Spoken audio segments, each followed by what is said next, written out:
Hillel Fuld, welcome to the show. Thank you, sir. Great to be here. Your voice is so familiar to me. I've heard you countless times through vlogging, on YouTube. I've heard you live, and now you're sitting here in person.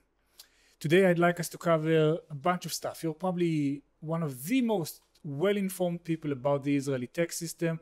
You've been around forever. You know all the movers and shakers and whatnot. So I'd like to kind of deep dive into your brain and see what we can extract. But before we do that, please help our listeners, those who don't know you, by telling us who you are, what do you do, and why do you do it? Oh boy. How long do we have for that introduction? 74 minutes. I mean, because that might take up the whole podcast. I'm just saying, listen, this is a question that I struggle with throughout my career, because when I started my career, what I do now was not a thing.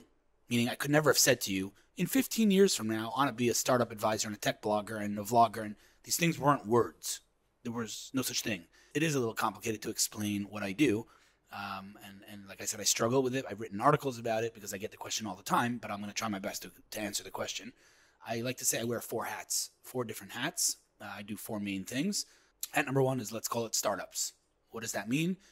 Startups reach out because they read my writing, or they watch my videos, or whatever it may be. Hear a lecture of mine, and they say, we are building something. We want to figure out our go-to-market strategy. We'd love to meet you. Or we want introductions to investors. We want to meet you. Generally speaking, I'm happy to meet startups because my rule of thumb is I like to be the dumbest one around the table. And if I can meet smart people, great, fantastic. When I meet these startups and I help them, I don't take money. Nobody pays me. Maybe they buy me a hamburger or a steak. But I often meet them and sometimes even introduce them to investors, sometimes even bring them investments, sometimes get them press, whatever it may be. And again, for free. There's no strings attached. And that's by design. We'll get back to that. But that's always been the case. Then what happens is that the 2% of all the companies that I meet who I've helped over the years come back to me and say to me, listen, Hillel, you helped us early on. You brought us $15 million. You got us press. You built our marketing strategy for us. You didn't ask for anything, but you didn't promise. You just delivered. We experienced your value because you demonstrated it, and we want to work with you. We want you as part of the team. What are your terms? Is what they say to me. And in the beginning, I was very confused by that question because I didn't have any terms. I didn't know what they wanted from me. But what happened is that I basically accidentally over the years built myself, for the sake of simplification, a venture capital firm without capital. I now have a big portfolio of companies that I'm, for lack of a better term, a strategic advisor at, that I help them with growth. So what does growth mean? It could mean anything from introductions to investors to help with strategic social media. So I'm not tweeting for them, but I'll build their strategy, what they should be doing on Twitter, to PR, because I write for all these publications, which we'll get to in a second. So for me to pitch TechCrunch is pretty straightforward because they view me as a colleague. Content, strategy, anything to do with growth. So that's hat number one, is startups. We're only at hat number one of four, by the way. I told you it's going to take a while. We'll just load another tape into the recorder. No problem. More film. Hat number two is content. So this all started from blogging. I found myself at my first job out of college, a degree in political science, and I had no idea what I wanted to do with myself. Someone, and if I knew who, I would probably go after them today, told me I should be a technical writer who, if you're not familiar, is the guy who writes the user guides you get with your iPhone that no one ever reads. So that was my job. And I'm sitting at my desk at Comverse 15 years ago, and I said to myself, this is crazy. Why am I writing user guides? I have passion for technology. I write well. I should do something with this. And so I started what we call today a blog. But again, then it wasn't a word. From my perspective, it was a tech diary. I didn't have any business model. I didn't care who was reading it. I wasn't putting ads, none of that stuff. It was pure thoughts about technology on a piece of paper, quote unquote, virtual piece of paper. That really led to everything. And again, we're going to get back to all of this, but it started from that. So today I write, or I blog, or call me a journalist, a columnist, whatever word you want to use, for a lot of different publications. So I have a weekly column on the Jerusalem Post, a weekly column in Inc. magazine, and then I'm a contributor at TechCrunch and the Next Web and Venturebeat and Business Insider, Entrepreneur Magazine, and others, which, is a classic win-win. They get content, I get distribution, everyone's happy. They don't pay me, and that's a really important point. And I keep saying it. We're going to get back to it, but we will. Someone should pay you, and I'm not paying you. So we'll get back to it. The companies that I advise pay me a retainer. That's my bread and butter. But 90% of the work or the hats is not for pay, and that's by design. So hat number one, we said, is startups. Hat number two is content. Half of the content is what we just talked about, but then there's the other side, which is, a couple of years ago, I found myself in Silicon Valley meeting with execs at Facebook, meeting with execs at Google and Microsoft and Apple and everywhere. And everyone's talking about Israeli tech. Everyone knows Waze. There wasn't a single person that I met with who wasn't familiar with Mobileye, right? But what I found incredibly fascinating is that when I said to them, oh, you know Waze? They're like, yeah, we love Waze. I'm like, oh, so you know Uri Levine, the founder of Waze? They're like, no, who's that? And I'm like, Mobileye? They're like, oh, Mobileye's amazing. I'm like, oh, you know Amnon Shashua? They're like, who's that? I'm like, wait a second. You know who Mark Zuckerberg is? Founded Facebook. You know who Jack Dorsey is? Founded Twitter. You know the founders of American tech companies are. Why doesn't anyone know the name Avishai Avrahami, the founder of Wix? No one knows these names. So I said, this is an interesting phenomenon. Now, I'm meeting these people anyway. So I said, you know what? I'll buy myself a camera. And when I meet these people, I'll turn on my camera and I'll start interviewing them. And I'll give the world a little bit of a window into the people behind all the magic. Everyone talks about Israeli tech, but no one knows Israeli founders. So I said, I'm going to start giving people a window into that. So I started this daily video blog on YouTube where literally I just do my thing. I don't look for interviews. I do my thing. I meet these founders. I meet startups. I meet VCs. I meet whoever I meet. And I turn on my camera if they'll allow me to interview them. And, you know, I've done, I think, 406 or 407 episodes. Each episode's probably 2 or 3 interviews. And again, this is not a monetized business. I'm not putting ads on YouTube. I don't make money from my vlogs. But the amount of doors that it's opened, just like my blogging back then, is unbelievable. So hat number 2, content. I'm halfway there. Hat number 3, let's call it public speaking, right? Same story. I because I guess I have a wider perspective on what's going on in this remarkable ecosystem, a lot of people have asked me to come speak around the world. So in the beginning, I was like, sure, fly me out. I'll come speak. I don't have any problem. I don't even have to take money for it. That became unsustainable pretty fast. My inbox started to look like World War III. So I started to take a symbolic fee for talks. It didn't really affect the inbound. And so I increased that fee a little bit to just filter out the garbage. It didn't really help. So bottom line is, over the past, let's call it 5 years, public speaking has become a big source of income for me and something that I do a lot. Obviously now in times of COVID, a lot less. But I've spoken in hundreds of cities, or over 100 cities around the world, and in Israel. And I've spoken for Google and for Microsoft and for whatever, and in Australia and in China and in everywhere. So public speaking is hat number 3. And finally, drum roll please, the last hat is, let's call it brands. Brand ambassador, brand evangelist, brand, I don't even know, influencer maybe. And so I work in an official influencer. I struggle to imagine you wearing a bikini in Instagram. A different kind of influencer. So, I mean, I don't know what you have against. I think I look pretty good in a bikini, but that's another topic for another time. So I work with a lot of brands officially, you know, as a again, ambassador. Google has a program called Google Developer Experts, where they bring in experts from around the world to headquarters once a year. They bring engineering experts, they bring UX and UI experts, and they bring marketing experts. They've decided that I'm an expert, so I'm not going to push back on that and tell them that they're crazy, which is a very important topic we should probably address. Imposter syndrome, we'll talk about it. But so I work with Google as a Google Developer Expert. Then Huawei, the Chinese phone manufacturer, who's number 2 in mobile and has surpassed Apple, reaches out and they say, listen, you know, we see you have this audience that listens to you. Why don't we send you phones? We'll call you a key opinion leader, an influencer, whatever. We'll bring you to Mobile World Congress. Tweet about us if you like us. They're not paying me. They're not forcing me to promote anything. And they happen to make pretty phenomenal products. This was pre-Trump and all the mess that there is with China, but that's a topic not for now. I work with Oracle on the Oracle Startup Advisory Board. I work very closely with Microsoft. I've done a lot of work with Microsoft over the years, and we might take our relationship to the next level soon. That's a little scoop for your podcast, but that's hat number 4 is brand collaborations. Now, I'm going to just sum up everything that I've said till now and by saying that I'm some random dude who loved tech so much that I was like, kind of like what you guys are doing. I'm like, I'm going all in on this thing. I don't care if, you know, I'm going to waste years of my life. I love what I'm doing. This is not actually a means to an end. This is my end. I love tech. I'm going to write about tech. And that led to an entire career that I still wake up every morning and pinch myself because I've never actually done anything in my life that warrants me being called a Google Developer Expert or any of the other titles that you or anybody else gives me. I've never built a successful company. In fact, I've built many failures of companies, which we can talk about. And so, you know, when CEOs of big companies or VCs or whoever reaches out to me, or when publications ask me to write for them, I kind of look to my right and to my left and feel like, are you talking to me or is there someone standing behind me? And my mentality has been, as long as everyone thinks I'm a rock star, I'm going to play along, not correct anyone. But I'm kind of waiting for this and this is the imposter syndrome. I'm kind of waiting for this house of cards to come crumbling down because, again, I've never done anything. And why do I deserve in any way, shape, or form to be sitting in a hotel lobby in Tel Aviv with Steve Wozniak, who founded and invented the personal computer? Why does he come to Israel and ask me to meet? What have I done? Who the hell am I? I'm nobody. But again, I'll play along. I'm having a good time. I'll ride the wave. And yeah, that's about it. I'm a kid in a candy store every day, having a good time and hoping that I can sustain it as long as possible. How's that for an answer? Did you think it was going to be that long of an answer when you asked me what I do? I bet you expected one answer. I'm like, I'm a doctor. I'm a lawyer. I expected a longer answer. A longer answer. I mean, I can keep going if you want. 15 years and you only gave me 5 minutes. No, I'm joking. We can go on for hours. You've mentioned 4 hats. And before we circle back and go back to tech and startups and whatever, I want to talk about your 5th hat. Okay. And that's my kippah. Your kippah, your yarmulke. Yeah. Tech is often criticized for a lack of diversity and inclusivity. And on the show, we're trying to represent a broad spectrum of what's going on in Israel.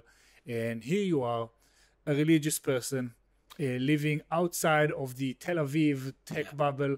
4 kids? 5. 5 kids, okay. You didn't get it wrong completely, though, because 4 births, because we have twins. Got it. So 4 trips to the hospital. Here you go. So you're not the typical tech dude, even you're very much so. Right. Can you tell us a bit about the 5th hat, about being religious in tech or religious in general in Israel? How does that make you a different person to the others we've interviewed? So the answer is it doesn't. I get the question a lot. Is it an obstacle? Is it a problem? Not only is it not a problem, in my opinion, but it's actually, as a marketing guy, I tell startups and I tell people all the time, marketers need to take disadvantages or potential disadvantages and turn them into their biggest advantage, right? And so as you might see online, I proudly declare that I'm signing off for Shabbat every Friday. 24 hours without the ticks, shticks, or whatever Close. it is. Ringing, pinging, tweeting, yeah. So, I mean, I startups that meet me know that we need to go to a kosher restaurant. It's not only is it not detrimental or an obstacle, but it's really become part of my brand. I'll give you just an example. I met one day, a couple of years ago, I had a meeting with Bradley Horowitz, who's a senior vice president of Google, who's actually, despite his name, not Jewish. Anyway, I don't know if you know, but in Silicon Valley, there is no kosher food at all. You cannot get kosher food. And so every time I go to Silicon Valley, it's a real challenge because I'm strictly kosher. By the way, to be clear, not kosher style, strictly kosher. Kosher style would be? Like there's hot dogs in America. I forgot the name of the hot dog company right now. It's escaping my mind. That's kosher style. They're not actually kosher. I'll give you a funny story. I was in, I believe, Shanghai with Huawei. They flew me to Shanghai, and I told them, guys, they said, do you have any dietary restrictions? I said, strictly kosher. Anyway, we get to the hotel, and there's a bunch of, I'd say 20, 30 of us influencers in the room, and they had set up lunch for us, and one plate was turned upside down. In other words, to kind of give me a sign, this is your seat. This is going to be a different, menu. So I sat there. The food started to come, and they started to bring everyone there, whatever, pork and this and that, whatever. And then, I put my fork into my food, and my wife, who's sitting next to me, says, look at your plate. Turns out they gave me shrimp. Why? Because kosher style to them is anything but pork. Because pork is known to be not kosher. Everything else is kosher, as far as they were concerned. What do they know about kosher, So, I'm strictly kosher. And so anyway, I met Bradley Horowitz, and again, we were meeting at Google headquarters in Silicon Valley, and he was obviously aware after years of friendship that I'm strictly kosher. So he went and he ordered me kosher catering from outside of Silicon Valley, and I sat there eating with the senior vice president of Google kosher food that he ordered me. Again, it didn't feel like, oh, he's out of like pity. It felt like, oh, this is Hillel. He's the kosher guy. Like, it's part of my brand. Listen, I'm not going to say that there weren't things that I had to sacrifice over the years because of my religion. There were. If I mentioned Google, for example, there was a summit that they had that came out on Shabbat, on Sabbath, which I don't. On Sabbath, I'm offline, I'm completely disconnected, and so I couldn't do it. So there have been, and of course, there's events, Kindernet, that happens over the weekend. Sorry, I just hit my mic. So there have been sacrifices, but if I were to weigh the pros and the cons professionally, I'm not talking about spiritually, professionally, whether religion has helped me or harmed me, overall, I think it's helped me, not harmed me. When I follow you on, I think it's Twitter, LinkedIn, whatever, not on Facebook anymore, but. And Whoa. What'd I do? Why'd you stop following me on Facebook? No, I stopped following Facebook on Facebook. Oh, you stopped I was like, oh God, what'd I do on Facebook? No, nothing that you've done. Good. every weekend when you're posting your I'm logging off for the next 25 hours, I'm like, God damn it. I'm still here ticking away with my inbox, thinking about how I'm gonna do more work this weekend when I'm not distracted, when this guy is spending quality time with his family. So I have good news and bad news. Okay. The bad news is you're right, and that irrelevant of religion, taking 25 hours to disconnect is actually like emotionally and mentally rehabilitating, and it's a good thing. And there's a trend in the world, nothing to do with religion, of taking off time for the Sabbath, a work Sabbath or whatever they call it. The bad news is it's not as nice, or it's not as glorious as it may seem. Definite like handshaking by the end of Shabbat that I need to get back on Twitter. There's that. Listen, I don't think anyone would debate the fact that we have an addiction to our devices, and someone like me who lives on my device quite literally, it's not easy. Don't get me wrong, and if you also think about it, our device in a way prevents us from thinking too much. If you think about it, like, I drove here. I could have found this place by myself, but I didn't. I put on Waze, right? I go to the supermarket. I put on Waze. So our devices really prevent us or stop us from thinking too much, and in that way, it's a distraction. So if you think about it, sorry to get super deep here and psychological, but I'm not sure when the last time you sat and actually thought. Maybe you're a thinker. I don't know. But I'm not. I don't sit and think. Like look up at the stars and think. That's not a thing that I do. No, I sit and get panic attacks. That's what I'm saying. So on Shabbat, when all I have are my thoughts, it's not as glorious as it may seem. There are definite, I don't know about panic attacks, but it's challenging sometimes, And so by the end of Shabbat, I need to get back on my device and get my brain distracted. Yeah. Or if I'm going to be kind to myself, get my brain maybe moving at the pace that I like it. But if I'm being real and honest and vulnerable, it's get my distraction back and get my Band-Aid and get my digital cocaine back. Yeah. What are some of those thoughts you push off with technology? What are the things that are on your mind? Your career is unlike others. So what are the things that are occupying your headspace? You mean outside of my career? When you're not with your phone, when you're alone in bed. The family is like, it's a big thing. It's a big responsibility. I mean, we joked before we turned on the cameras about marriage, and dude, like people say this stuff. Like now, it's funny. We're going off track here, but I'm cool with it. I'm as we say, we're gonna go with the flow here. People say marriage and relationships are work. I mean, there's a reason things become a cliche, right? It's because they're true. Dude, it's a lot of work, man. I've been married for 17 years. My dad likes to make a joke about him and my mom. We've been married for 45 years, but it feels like 2 days. Yom Kippur and Tisha B'Av. Yom Kippur and Tisha B'Av for those non-observant. Very heavy days in the Jewish calendar. Anyway, it's a joke, obviously. They're a very happily married couple, and I look at them and I'm jealous. But the point is, marriage and relationships and family is a lot. It's a lot.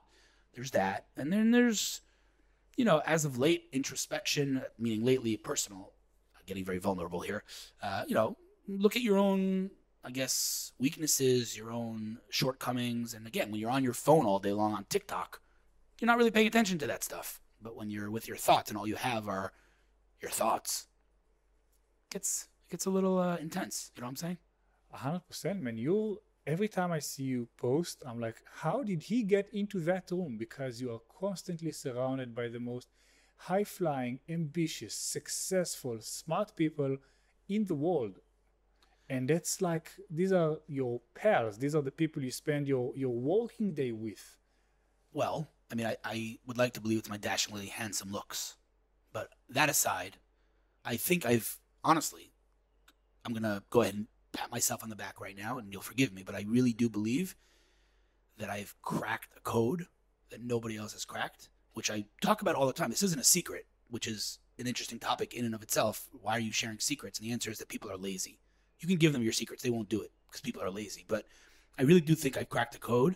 And I'm going to say, disclaimer, I take zero credit for it because it landed on me. It's not like I sat and I, wrote a paper on this concept, this philosophy. It really just landed on me accidentally, and I think it's part of my personality, which is that, if I'm saying it super simply and oversimplifying here, when you elevate others, you end up getting elevated. Period. Full stop. And, not to throw anyone under the bus, but in Israel, for those maybe a little unfamiliar with Israeli culture, when I put my blinker on the road, in normal countries, they slow down and let you into the lane. In Israel, they speed up. It's a real thing. No. Like, I know it sounds funny, but it's a real thing. And there's a real sociological, historical, philosophical explanation to this. And again, sorry, it's super early in the morning. I'm getting really deep and dark here. You'll forgive me, but like, as a people, like, we can't let anyone into our lane. We've been persecuted and massacred throughout our history, and we can't let anyone into our lane. You want to come into my lane? What's in it for me? I need to survive as a people, as a nation. And so Israeli culture, the worst thing you can be in this country. You know, in America, if I say to a normal person, what's the most important thing for you? What do you want it to say in your tombstone? Most people, nothing to do with religion, would say, I want to be a good person. In Israel, the most important thing in Israel to any Israeli is to not be what we call a friar, to be not a sucker in English. Pushover or a sucker. Not to let you into my lane. What's in it for me? Which is great when you're building technology. Because when the world tells you you're a country smaller than New Jersey in the most unstable region on planet Earth, you can't develop a vaccine for COVID. You can't cure cancer. You're too small. You have too many challenges. Israelis are saying, okay, you think I'm not letting you into my lane. I'm gonna crack this. And that's great when it comes to building technology. When it comes to business, you gotta let people into your lane. You gotta build relationships. You gotta be subtle, which is a very important point. Subtlety, right? Red Bull doesn't sell you a drink. The word beverage is not even on their website. They're jumping out of planes, but that's selling drinks. It's subtle. The word subtlety does not exist in Hebrew. How do you say subtle in Hebrew?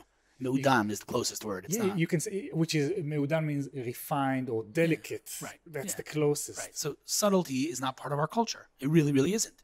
And so what I'm saying to you is that Israelis are very focused on, and I'm presenting it a little bit black and white. It's not this black and white. It's a little bit gray. But Israelis as a whole are very focused on KPIs, on self-promotion, on getting wins, on making sales. And, even a very simple example. One of the things that I like to do is help people get jobs. So I have CVs. I have tons of resumes in my Google Drive. And I have business development resumes. No company, almost without any exceptions, have asked me for a business development resume in this country. They asked me for sales. They asked me for marketing. They asked me for everything, but not business development. You know why? Because business development is about building relationships. It's about wining and dining. It's about getting people's trust. And yes, long-term, converting that into sales, but it's long-term. It is the most subtle position in any company.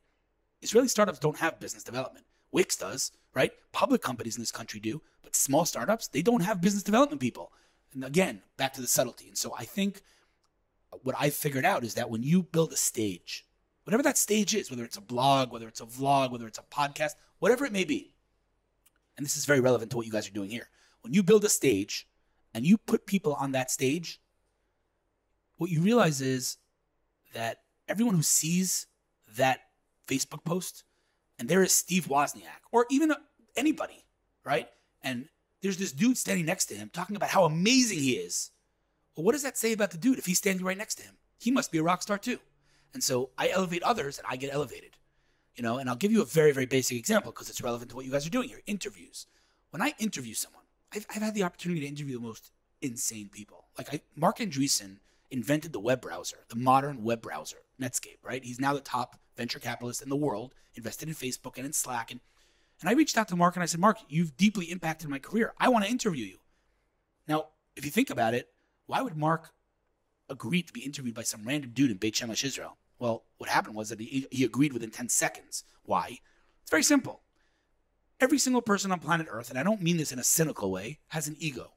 Everyone has a mom they want to send their interview to and say, look, mom, I was interviewed. Even Mark Andreessen, even Steve Wozniak, even Alyssa Milano, everyone. These are people I interviewed.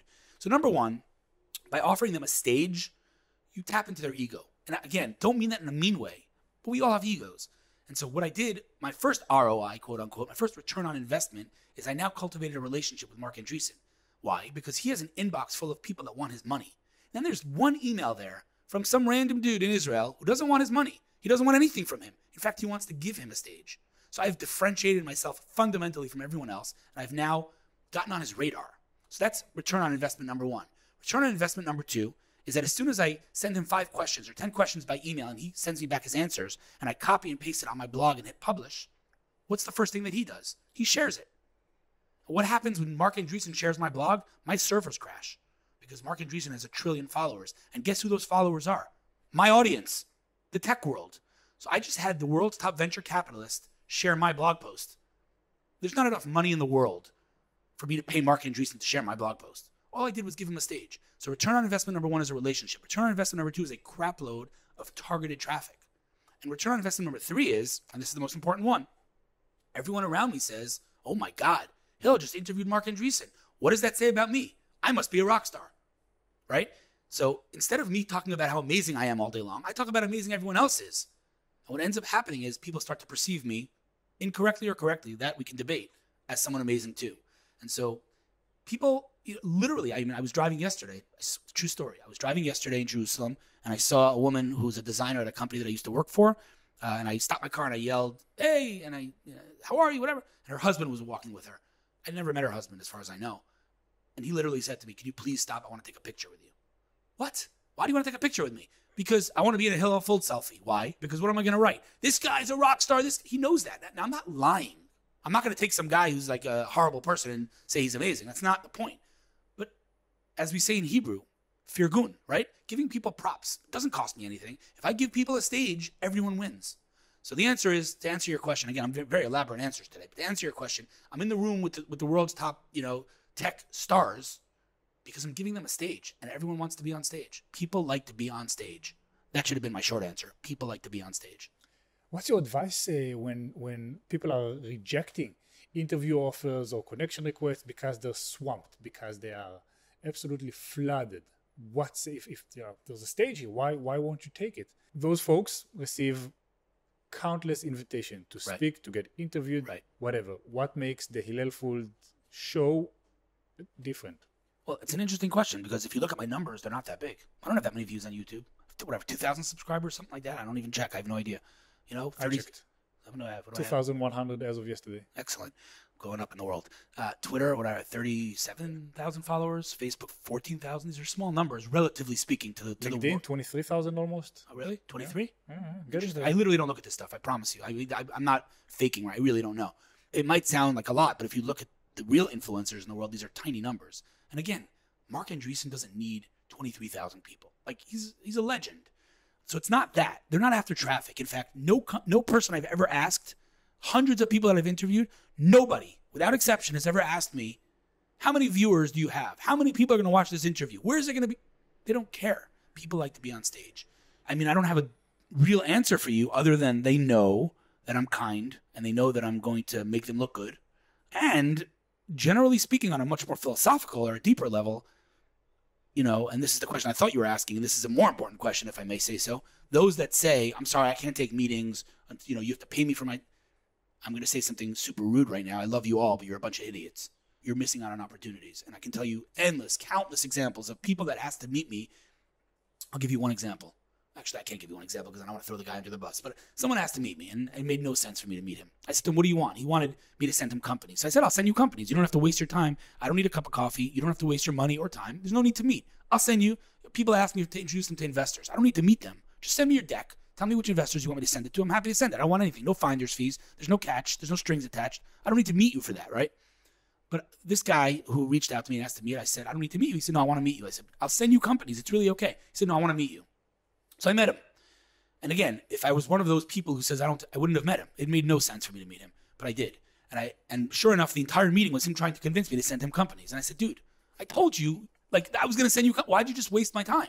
And I left that meeting borderline depressed that I just wasted an hour of my life I'll never get back. Anyway, long story short, fast forward a couple of months, and again, I'm trying to be vague here because I don't want to throw the guy under the bus. Turns out I did send him companies a lot, and I did help him a lot. And turns out he writes for a very, very, very, very large publication. I didn't even know it at the time, but he wrote a whole feature on me. Again, I'm not going to say the title, but it was a very flattering title. I just don't want to say it because I don't want him to know who I'm talking about. I'm talking about him, but I use that article often to answer the question that you asked me in the beginning of this show. What do I do? It's turned out to be incredibly beneficial for me. And had I not met him that day, it wouldn't have happened. So that's just one of literally hundreds of examples of meetings that I should not have taken if I was to analyze them from a traditional business perspective. But I did take them because I am of the opinion that you should always try to meet people and try to help others and elevate them, not because of karma, not because it's the right thing to do or it's nice, but because when you help others win in business, you win, period, full stop. Looking at the Israeli tech scene with your perspective, seeing very, very internationally aware and also very embedded into what's happening here. What makes the local ecosystem unique? Oh boy, that's quite a question. Where do I start? Let's start with the people. I mean, listen, there's obviously been books written about this topic, and I don't think there's one right answer, but the culture plays a big role of not letting anyone into my lane. That's a big thing here. The military plays a big role, no question about it. The government plays a big role of supporting, whether it's the Innovation Authority and other things. But at the end of the day, I do think, again, not to get too heavy, but I guess that ship has sailed. We've already gotten heavy, so let's get even heavier. Throughout our history, we had to leverage our resources to survive. We had to survive. And we had to be as resourceful as possible in order to make it to tomorrow. Today, here I am, I'm going to sing like the national anthem here, but today we have our home, we have our state, we have our army. Yes, we're still struggling, don't get me wrong, right? Obviously, we have a conflict going on here, not denying that, but we're surviving. We now have the ability to take those resources that we historically used to survive and use them to change the world, right? And so, what's fascinating in terms of answering your question is that traditionally Israel was known for its strength in cyber, right, and semiconductors. And that was traditionally the case. But if you look today at the tech world as a whole, you'd have a really hard time finding any sector of technology in which Israel is not I'm not going to say a dominant or number one, but a significant player. Every single one of them. You name it. AI, VR, drones, almost everything. MedTech. Everything. Health tech and healthcare were huge. I write this weekly column in the Jerusalem Post about impact, companies that are having an impact. It doesn't have to be impact, by the actual, let's call it formal definition. My criteria to write about a company has to be that they're making the world a better place. And I had no idea how many companies there were. This week I'm writing about diabetes. Last week I wrote about sleep disorders. It's everything, you name it. Across, cancer, every single, anything you can imagine. And Israel is this tiny little country, and we have every excuse in the book. There was this meme going around the internet a few years ago about Steve Jobs. It said something like, Steve Jobs was born out of wedlock, he was adopted, he didn't finish college, and then he went on to change the world. What's your excuse? All right? Stop making excuses. Israel has every excuse in the book. We could be like, dude, innovation, we need to survive. We have enemies at all our borders, right? But we're not. We're changing the world, and it's across all sectors. And every quarter, when we break records, the press says this can't sustain itself. Israel's, it's got to be a fluke. It doesn't make any sense. And what happens the next quarter is that we break that record again. And the numbers are just completely and utterly outrageous. By the way, no matter how you want to analyze this ecosystem, you want to look at the amount of capital flowing, you want to look at the quality of the capital flowing, you want to look at the unicorns, you want to look at the multinationals that are based in Israel, you want to look at the innovation and just out-of-the-box thinking, or the most important thing is what we talked about before is the amount of Israeli companies that are having an impact on the world. No matter how you want to analyze this ecosystem, something about this little tiny country and our ability to innovate is totally extraordinary. What advice would you give folks from abroad, foreigners who are looking to do business in Israel, who are looking to partner, buy from, invest in companies in Israel? Buckle up. Thicken your skin, because what you know of entrepreneurship and just culture in general it depends where you're from. That's the truth. But I think maybe, I don't know if Europe is a little closer to Israel culturally speaking, but if you're from the States and you're used to one way, then buckle up. That's number one. Number two, I think that, again, this is a cliche, but if I've learned anything over the years, it's that technology plays a very insignificant role in the overall success of a company. If you look at the big winners, Facebook, Twitter, whatever company, technology wasn't their thing. And neither was a brilliant idea. What was Facebook's brilliant idea? What technology did Facebook have? Today they have technology because their scale is unprecedented, but what technology did Mark Zuckerberg invent in his Harvard dorm room? It wasn't technology, and it wasn't even a brilliant idea. There was MySpace before them, right? Apple didn't invent anything that was so brilliant. There was Nokia and BlackBerry before them, right?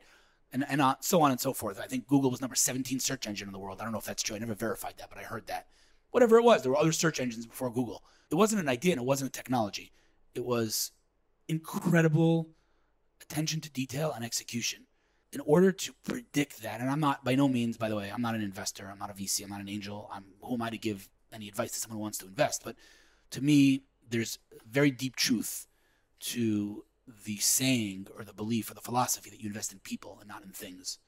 You got to sit with someone. You got to see their ability to hustle, their ability to not give up, their ability to pivot when they need to, and their ability to give up when they need to.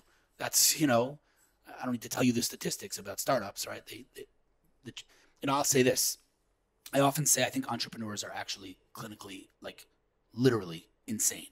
If I said to you, go stand over there and 98% chance you're going to die, you'd have to be an idiot to stand there. But if I say to you, go spend millions of dollars with someone else's money and years of your life without taking a salary and 98% chance you're going to fail and you're still doing it, you're insane. And when I say insane, I mean that with the utmost respect. What I mean is you can't help it because you're an entrepreneur in your blood. You can't help it. And so when people say to me, I want to be an entrepreneur, I kind of don't really know how to respond to that. You can't want to be an entrepreneur. Either you are or you aren't. And it's obviously a much more in-depth conversation. Are you more risk averse? Are you have appetite for risk? But the bottom line is to be an entrepreneur and to dedicate yourself to building a tech company, you got to be nuts. You really do. And so you got to sit with that person. You got to look in their eyes and see, is this person crazy enough to be able to do this? Because I'm not the first to say this, right? Mark Andreessen wrote articles about how he interviews founders. I believe Michael Eisenberg wrote a post about on a mission, that he looks for companies on a mission.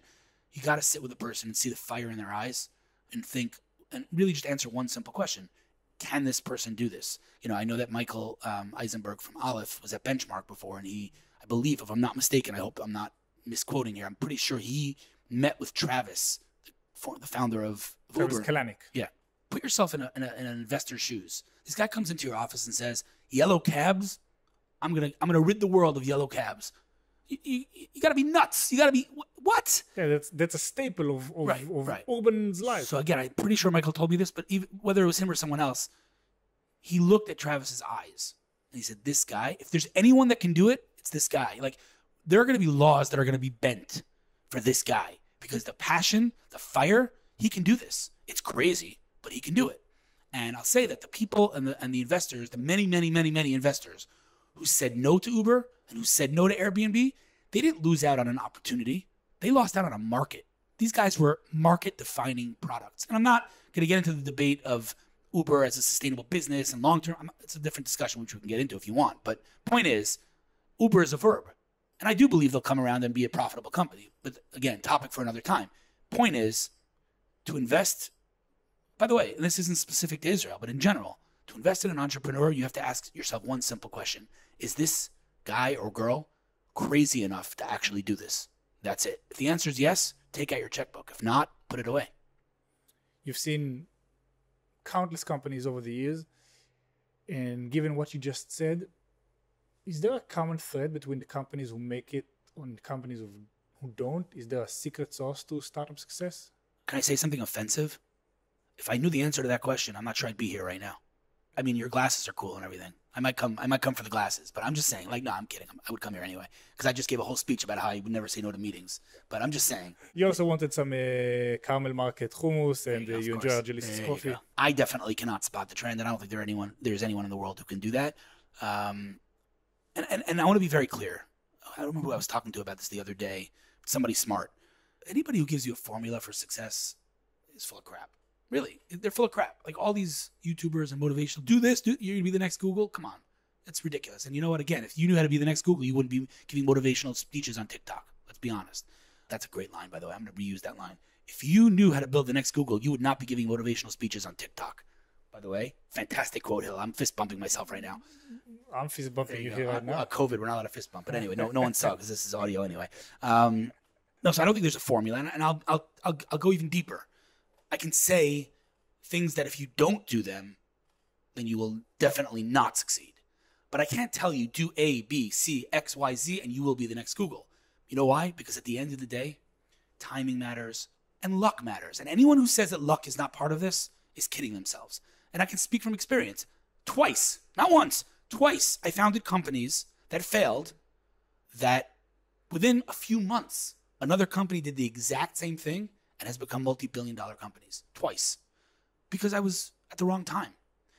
Yeah, I'm not going to, avoid accountability. We could have executed better. But at the end of the day, in both cases, The first one was Zula, which was a team communication app that was put out of business because of Slack. We literally, like the feature set, one for one. I'm talking exactly. It was Slack before Slack. And then the second one was Zcast. It was a podcasting platform. Who knew that podcasting would be so popular? I did, but I was too early, right? And so Anchor and all the other many, many companies, Spotify now, obviously, that have gotten into podcasts, I think that research is a real part of it that many like to skip, right? Because I have an idea. I want to run with it. I get it. Human nature. I have an idea. I want to run with it.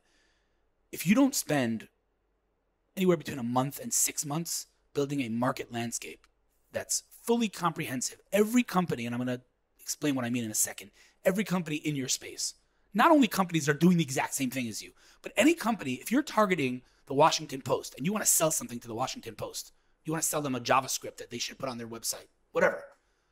Any company that's pitching the Washington Post that their product will increase your readers' time on page is your competitor. Every company. I don't care if they're building an SDK and you're building a JavaScript. I don't care what they're doing. If they're pitching them an umbrella and they say, use my umbrella, your readers will stay on the page longer, and you're building a JavaScript, they're your direct competitor. And so build yourself a landscape full of every single competitor out there. And not only the name of the company, but why they failed, if they failed, why they succeeded, what does the market say about them, how are you going to differentiate, if at all.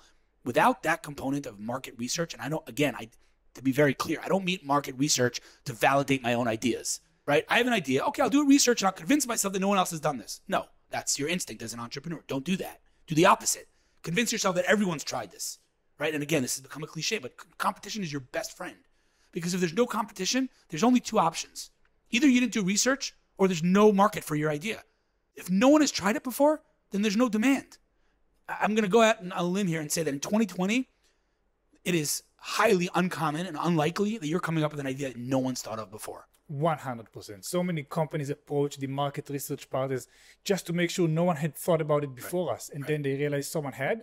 And then it's to out-execute them instead of being, the best that company could be. Right. So the answer is, that's just one example, market research. Make sure you know what you're doing. Because if you go into this and start building your idea without knowing your market, you're shooting in the dark. And now your chances of success are close to zero. So that's just one example. But again, there's no answer to what you have to do to succeed. There are many answers to what you have to avoid to succeed or have to do in order to not fail. Got it. Sitting in the room with entrepreneurs who are trying to make it happen after having, in your words, failed with two of your own ventures. How did your failures influence who you are as I want to say, a media personality almost? So that brings us back to what I mentioned before with imposter syndrome. So a couple of years ago, I don't know, maybe it was, I'm not sure if it was 2 years ago or something like that, I get an email from a college in America saying, hey, Hillel, we want you to be our commencement speaker at the graduation. And I'm telling you, I'm like, I think you meant a different Hillel. What? Dude, Bill Gates does commencement speeches. Hillel Fuld doesn't do commencement speeches, right? Like imposter syndrome on steroids. I'm going to stand up in front of a group of MBA graduates with a degree in political science and talk to them about their dreams? What the actual hell? And then I was like, you know what? That's the topic of my speech. And I got up there and I talked about imposter syndrome. And I said, if Hillel Fuld, who's done nothing in his life, all I've done is love tech, followed my passion. That's all I did. And if I could be standing here right now, I guess it's kind of meta, but if I could be standing here right now giving you this speech, then you guys, what the sky's, you can do whatever you want, right? So the answer is, I guess it's given me a little humility that my failures and my lack of any, again, I'm going to keep saying I've never done anything. I don't even know what I'm doing here. Why are you interviewing me? What did I do? I'm nobody. But the reality is, perception is reality in our world. And so people perceive me as whatever they perceive me as. So again, I'm stepping up and playing that role for as long as people don't think I'm full of crap. But it's given me humility. And I like to give that disclaimer before I do any podcast, I'm happy to answer any questions from my perspective. I'm happy to give you, an entrepreneur, some advice. But just so you know, you're a lot smarter than me. So I don't even know why you want to talk to me. But if you want to talk to me, happy to play along. It's giving me humility. Having said that, if I'm going to play my own lawyer here for 1 second, the balancing of the lack of any success, or billion-dollar companies is the fact that I've spent the last 10 years meeting incredible entrepreneurs and hearing their stories and seeing their journey. So that does give me a tiny bit of a feel of what it takes, right? But again, I'm fully self-aware that none of this makes any sense from a traditional business perspective because I've done nothing. I don't know if that answers your question. Does it? I think it does. And I'm curious if spending so much time with these type of people make you question your career choice when you see the buzz in a startup that had just raised, when you're seeing firsthand what these guys are dealing with. Did it ever make you want to go back to your Converse life, to being an employee or an executive in a startup that's going through this? Absolutely not. I'll tell you why. I've built my career. I've tailored my career around my ADHD. Think about it. I'm meeting new entrepreneurs every day. I'm meeting incredible companies. I'm seeing their journey. It's exciting. It's very exciting. It feeds into my ADHD. So that's number one. But I will say, and again, maybe somewhat of a tangent. I don't know if this is what you were getting at. Probably not. There are many downsides to this tech world. There are many downsides. There's, like you said, the glory or the buzz, I think the word is that you used. There's a lot of BS. There's a lot of crap out there. We can debate the WeWork story from now till tomorrow. I probably disagree with your opinion. I don't know your opinion, but I disagree with most people about WeWork. But I'm just saying, forget WeWork. I think there's a real phenomenon that not many people are talking about. I've written articles about a real phenomenon. It's not like an edge case that once in a blue moon, but it happens. I don't know if I'm going to say often, but it's happened to me personally multiple times where a person is a full-blown scam artist. Like, I'm the CEO of a tech startup. Okay, great. Here I'm building, and it's their dream. It's in their head. But in reality, they have nothing. And I'm not talking about somebody who just leaves it at that.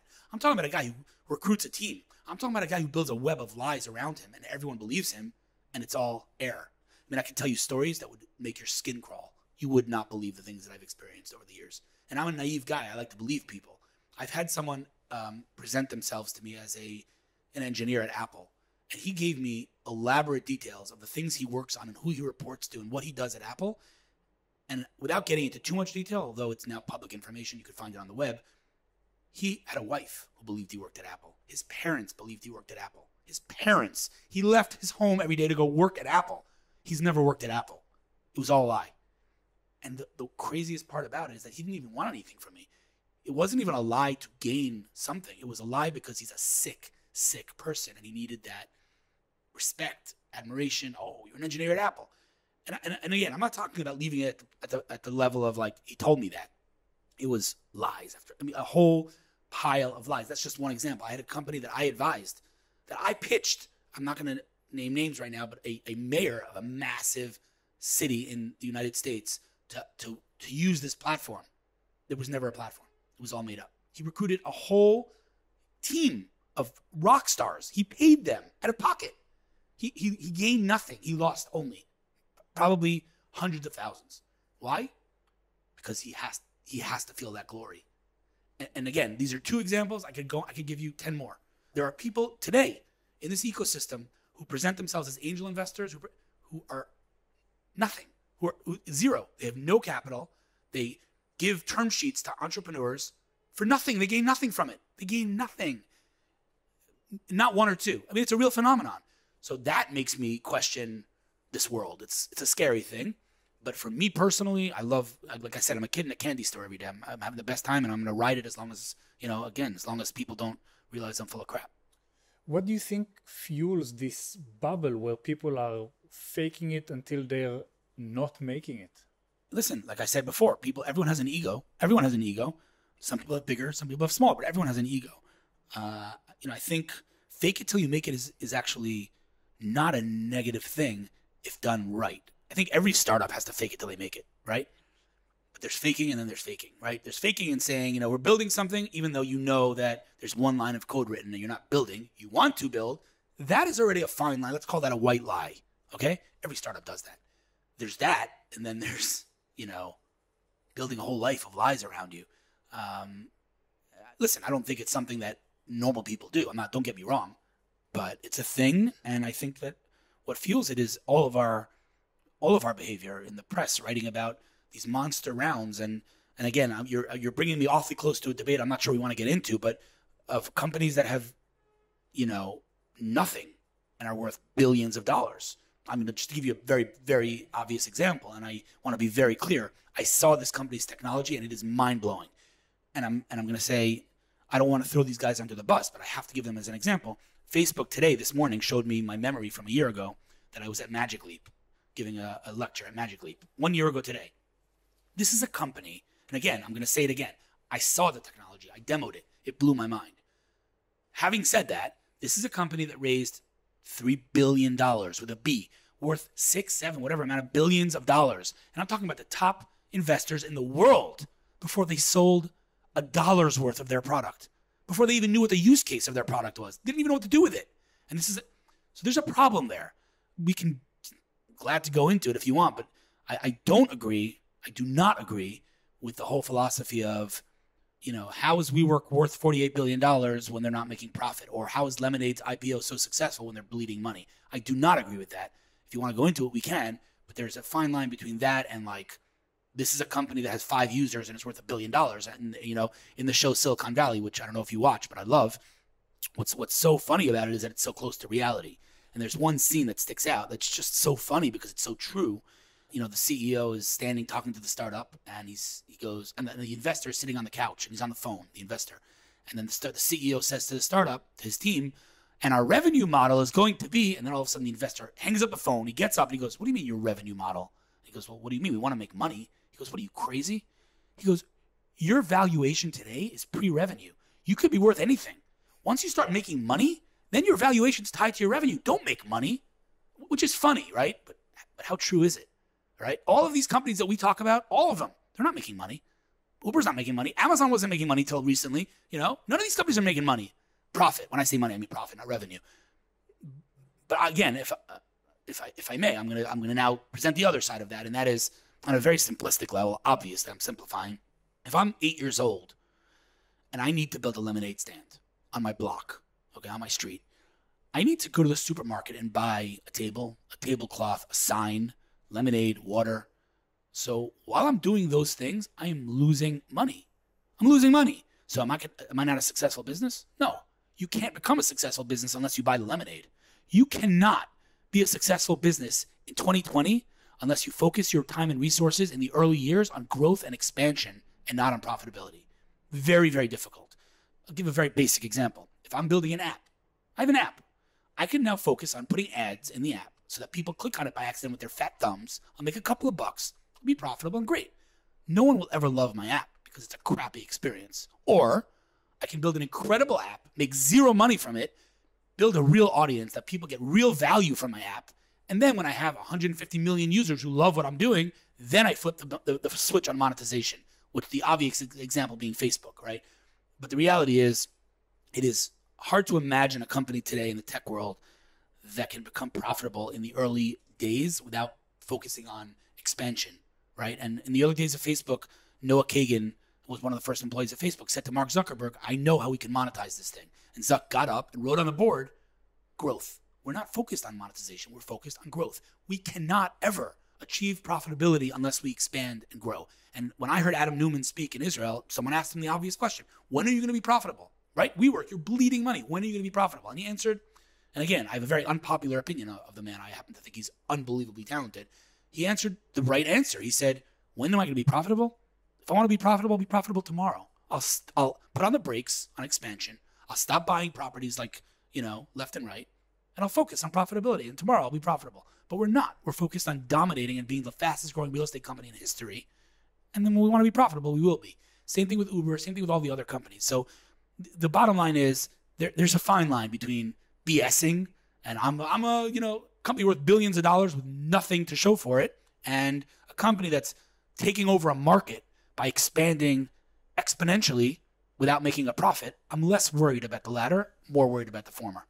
Is it because it's VC money and it's money that is, at high risk as it is, or like how do you justify these aggressive growth strategies? Like when is enough? Because I suspect so many young entrepreneurs go into the business thinking they can pull off an Amazon playbook, a WeWork playbook of constant expansion on VC money and let the money burn. Let's see what happens in 2 or 3 years' time. Too big to fail is kind of like an aspiration of some. It's a good question. I don't think there's a right answer to that question, but I think it comes back to what we said before. You need to look at the entrepreneur and understand if that person's on a mission or if they're looking to build a company to flip it to Google or to IPO and they're looking at, take Lemonade as an example because I happen to love the company, right? I met with Shai Winegar before. Would you mind just for those who don't know Lemonade? Yeah, Lemonade.com is a company that's basically Uberizing insurance, if I may. They're taking insurance, the insurance industry, which is a massive, massive industry. People don't realize how big it is, and flipping it on its head and making it actually user-centric. They IPO'd last week. It blew up, in a good way. Their IPO is incredible. Hopefully it will continue to sustain itself. But Shai Winegar is the founder of Lemonade. Before that, he was the founder of Fiverr. Obviously a very talented guy. He showed me the Lemonade app before it was live, weeks before it was live. We were just reminiscing about it the other day. And I saw this app, and I said, listen, this is not an insurance app. This is too beautiful. The execution here is just too superb. And he said, that's the point. Everything you think of insurance, you say the word insurance, people, not only, you're yawning, but not only yawning, people hate their insurance companies. You know why? Because they pay every month, and then when they need them to step up and actually reimburse them for something, all of a sudden they disappear, the insurance company. You know why? And I'm not going to get into it, but the reason is because insurance companies are built with an inherent conflict. If I'm paying you $5, if I'm the insurance company, I'm paying you $5, I'm taking $5 out of my pocket. Direct conflict of interest. Direct. So Lemonade built it without that. You look at Shai and Daniel Schreiber, who's the CEO, you can't not see the mission that they're on. You can't not see the fire in their eyes.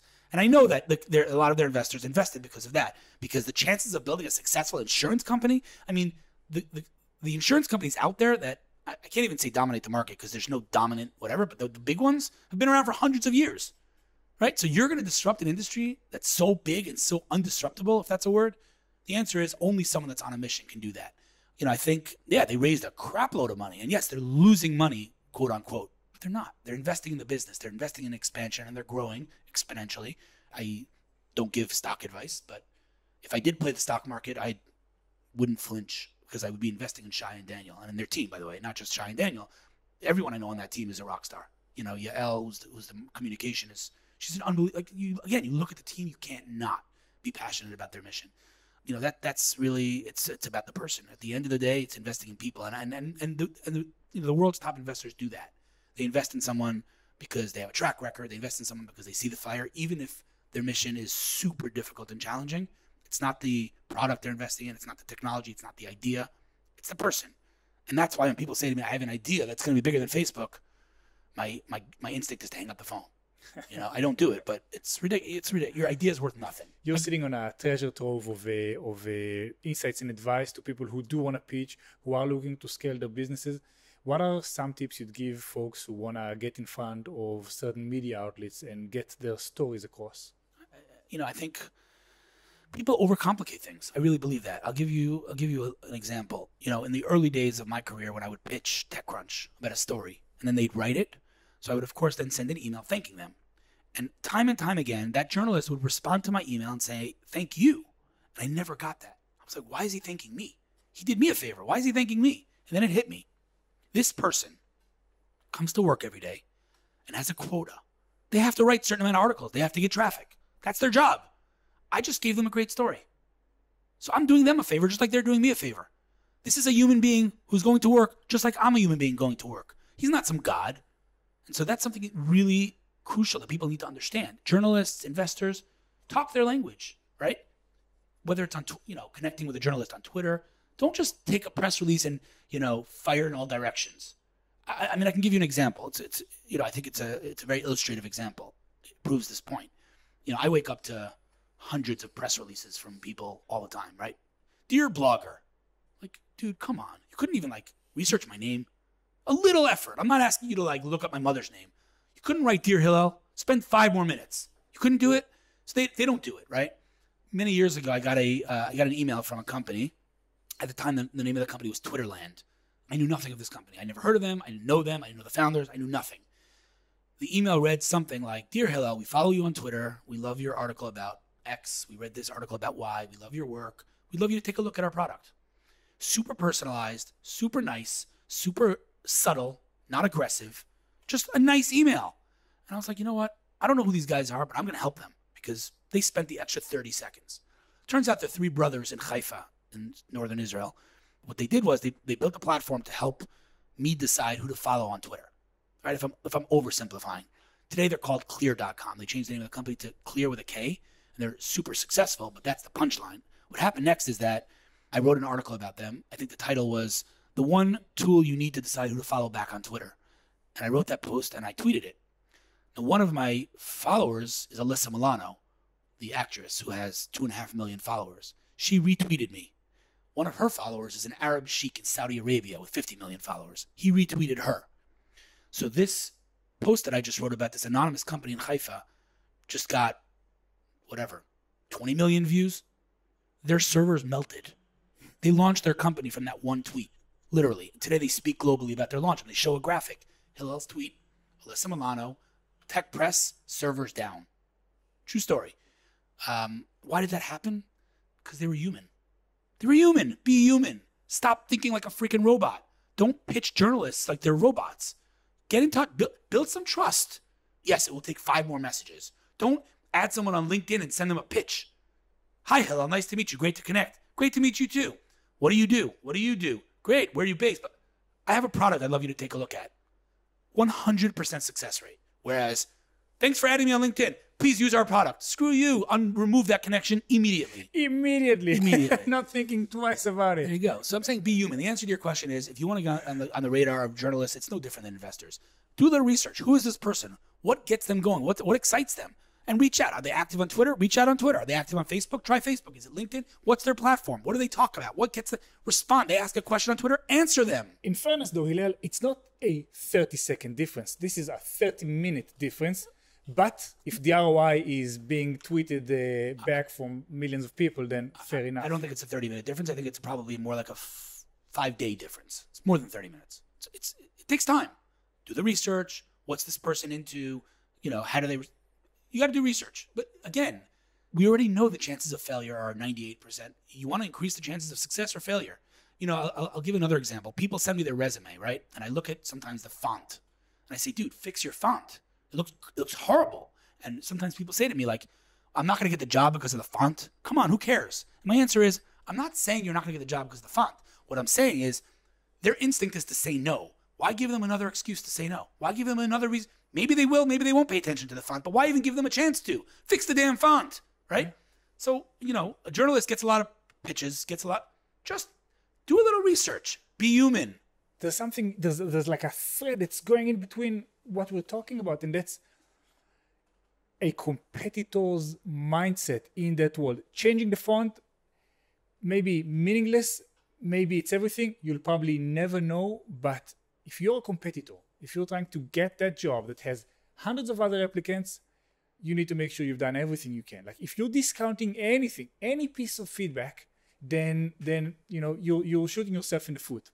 On the other hand, if we're scaling it up to entrepreneurship, how much feedback can you take before you're overwhelmed, can't act on it, become distracted? It's like a fine balance. So maybe you can give something about what it takes to compete in the startup ecosystem. You said those entrepreneurs are crazy. Can you dig a little deeper into that craziness? What do you see there? We all know what the egomaniac, narcissistic, crazy entrepreneur look like. What does the successful, constructive, wholesome, crazy entrepreneur look like? So first of all, you said something very interesting a second ago about so much, feedback that you can't move. I think the expression is paralysis by analysis or something like that. You're paralyzed because of all the analysis. Your brain is analyzing. You can't do anything, right? And it's a very valid point. If you're asking me what the common thread is that I've seen between all successful entrepreneurs, every time I interview someone, and like I said before, I try to give them a stage and give them props and talk about how amazing they are.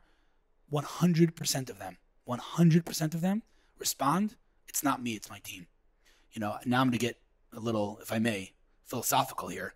As a religious Jew, I every Friday, I like to post lessons from the weekly Torah portion for business. And it happens to be, I don't know if I believe in coincidences, but let's call it a coincidence. It happens to be that this week's portion, I talked about leadership.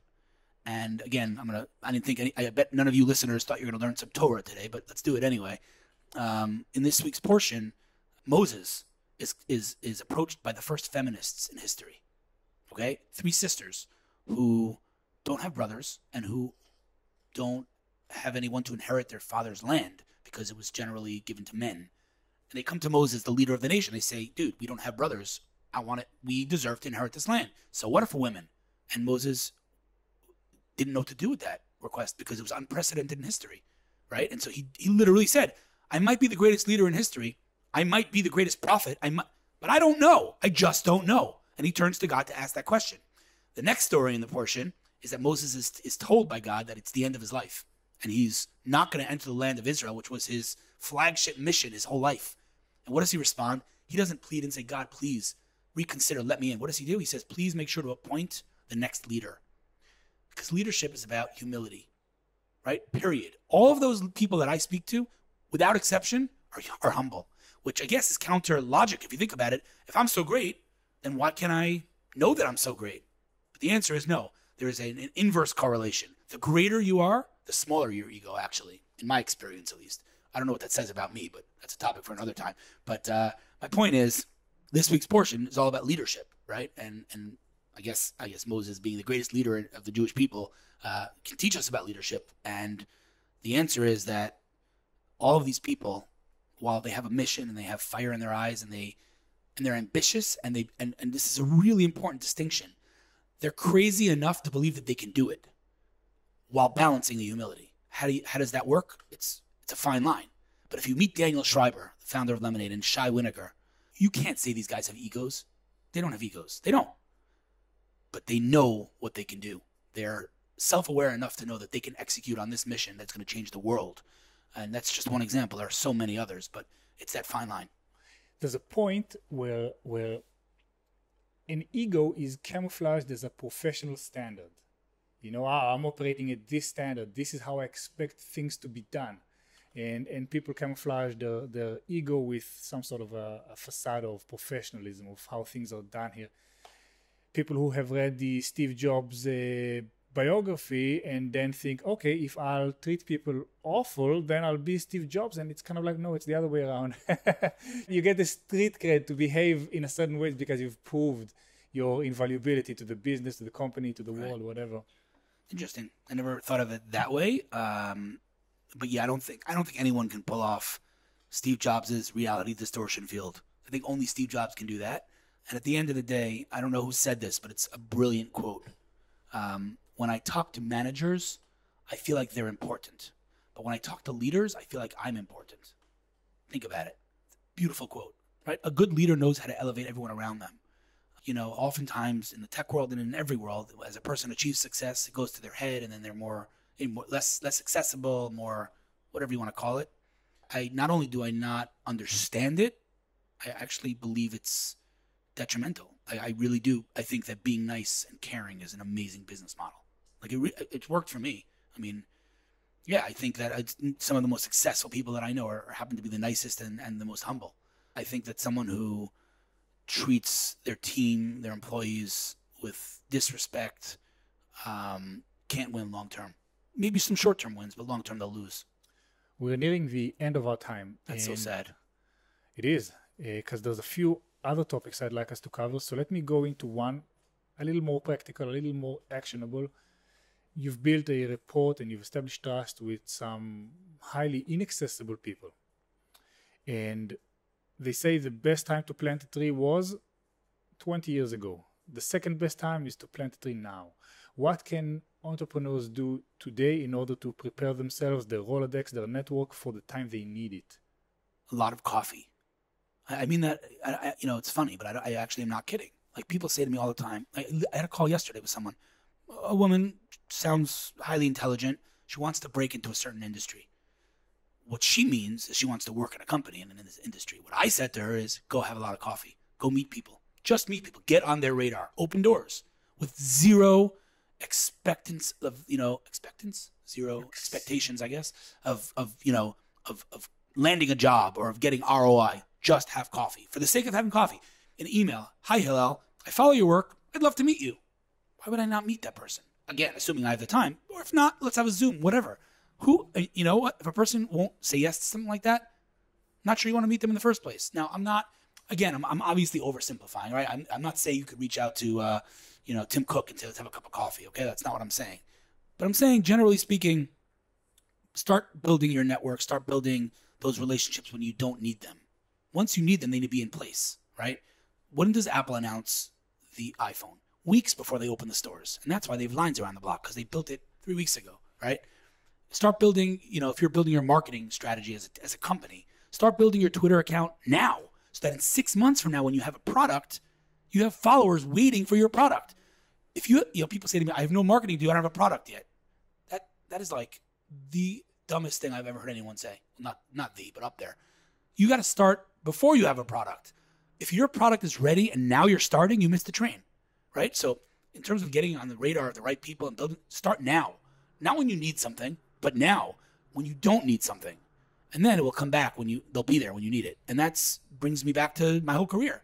I didn't depend on any of this for income. I had a job. And so I started to build relationships and try to help people genuinely, authentically, because I wanted to help them. It ended up being, mutually beneficial, and everyone ended up gaining and winning from it.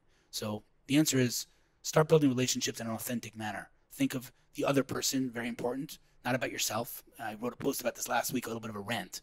People write me, hey, Hillel, I want to collaborate. I'm like, okay. I had a call yesterday. I'm not going to mention the name, but a very big company that said, I want to collaborate. And when I dug a little deeper, what they meant was, we want you to work for us. We want you to promote our stuff. And I'm like, how is that a collaboration? You mean you want me to help you? So say, Hillel, can you help us? Which is fine. And I'll probably say yes. But don't call it a collaboration, right? And so people say, let's collaborate. We'll start with, okay, let's collaborate. Here's what's in it for you. And here's what I want from you. Now let's talk. So the same thing with relationships. You want to build relationships. You want to get on there. Think about that person. What's an itch of theirs that you can scratch, right? Have a cup of coffee, a lot of coffee. And then when you need them, quote unquote, down the line, and I'm not saying, by the way, to trick anyone. You have to be authentic about this. When you need them later on, they're there because you built that relationship authentically 6 months ago. Yeah. How do you manage your availability? There are several time zones, a lot of people, different seniorities, wanting different things, and you are, first and foremost, a family man. It sounds to me like you could be busy 24 hours a day, 7 days a week, nonstop, and still be busy. How do you manage it? Well, I can talk about this topic for 3 hours straight, but the answer is optimization. The answer is time hacks, really. I've figured out ways over the years to, quote unquote, cut corners in ways or in places that I can cut corners. So, for example, building relationships, don't cut corners. That needs to be done organically. But communication, email, well, if I'm writing my email address, right? If people say to me 100 times a day, what's your email address? And every single time I need to respond by writing my email address, which takes, let's say, 14 seconds. So why not set up a shortcut so that instead of writing out my email address, I write one letter, it auto-completes it, and I can save myself 14 seconds times 300 every day, just for example. This is one example, but on the iPhone and on Android, there's a feature for this. And on the iPhone, it's called text replacements. Nobody knows about it. It's an unbelievable thing. On Android, I think it's called Personal Dictionary. Any sentence or any phrase or any paragraph that you write more than once a day, set up a shortcut. So for example, my bio. Anytime someone wants me to speak, they say to me, I need your bio. So what do I have to do? I have to go to my Google Drive or my Dropbox, go find it, copy it, and paste it. That takes 6 minutes. Or I could just set up a shortcut and I write the word, just whatever, updated bio, and it fills an entire paragraph. So I just save myself 6 minutes times whatever. So that's just an example. But the answer is I've optimized my time, honestly, and built a pretty well-oiled machine over the years. And I'm going to even go ahead and strengthen your question, not to toot my own horn, but if you saw my sent items on a daily basis, you might actually not believe it. Like what I do in one day, most people probably do in a month, because I've optimized my time. I'm home every day at 5 o'clock with my kids, every day. I've had the weirdest sensation working with you on this episode is that you responded swiftly, concisely, timely, time and time again. You beat me to the email every time. And I'm like, isn't this guy supposed to be like super busy? How is he available to say thank you when I send him the address at 11:30 p.m. the day before the shoot? I forgot to mention, I also don't sleep very much. But no, but the answer is, dude, like, there's things, honestly, I don't mean to sound like preachy. I don't mean to preach to anyone. But there are things that are minimal requirements or minimal investments in terms of your time that are worth so much. A thank you. Honestly, again, I don't mean to sound like a preacher here, but like treating people with respect, what does it cost you? Nothing. It's all the difference. It really is just, by the way, and I've been, some people, friends of mine have told me over the years that I need to not be so concise that I'm too concise sometimes by email. I'm not nice enough, and I'm sure I've been guilty of it over the years. You know, a friend will write me and I'll answer to them. I'll answer the email as if they're a colleague. They don't realize how busy I am. So they're like, why is he being so cold? I'm sure I'm guilty of it.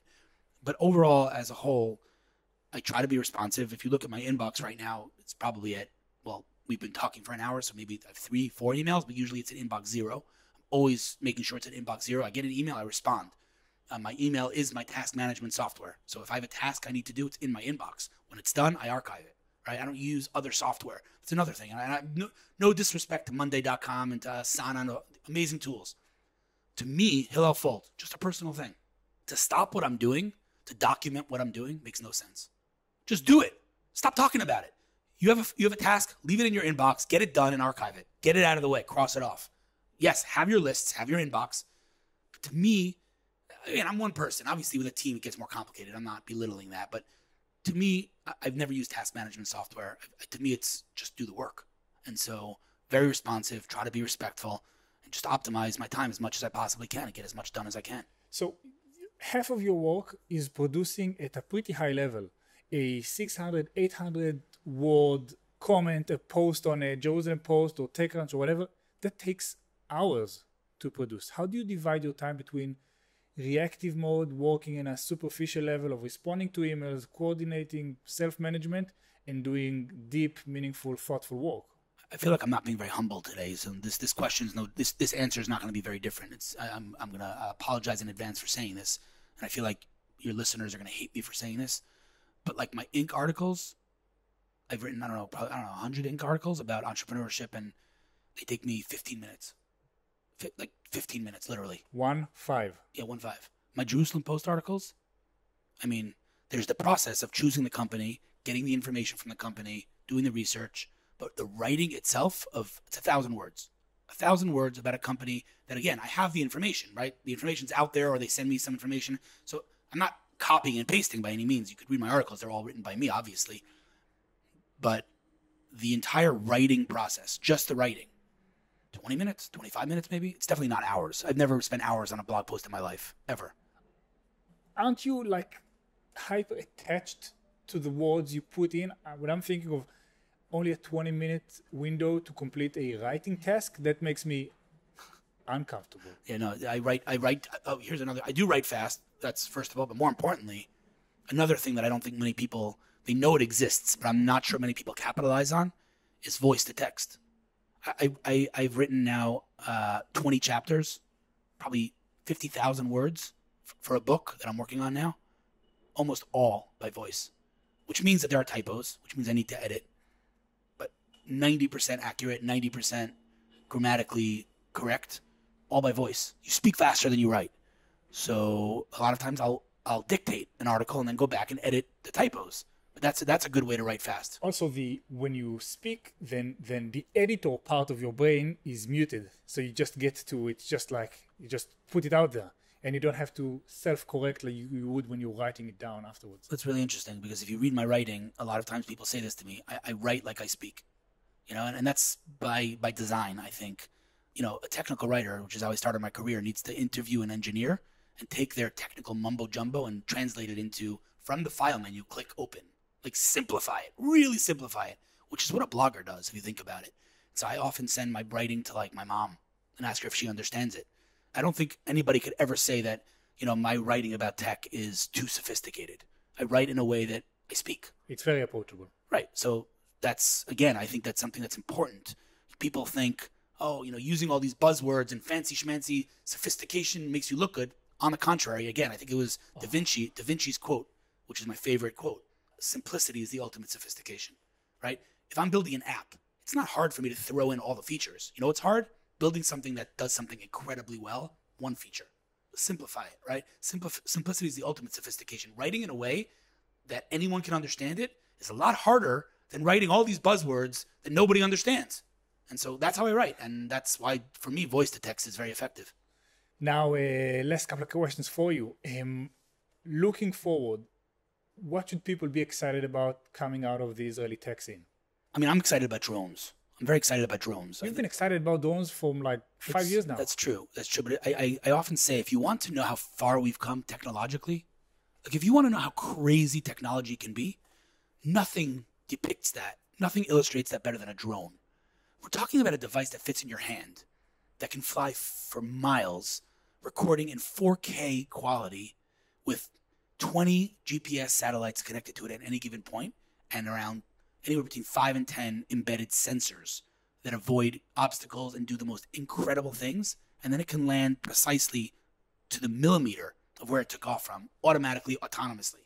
That's wild, if you think about it. In fact, I often think like somebody missed like the boat here with drone regulation. I know regulations are big, but like the fact that anyone can just go to a DJI store and buy this incredibly sophisticated piece of machinery is crazy to me.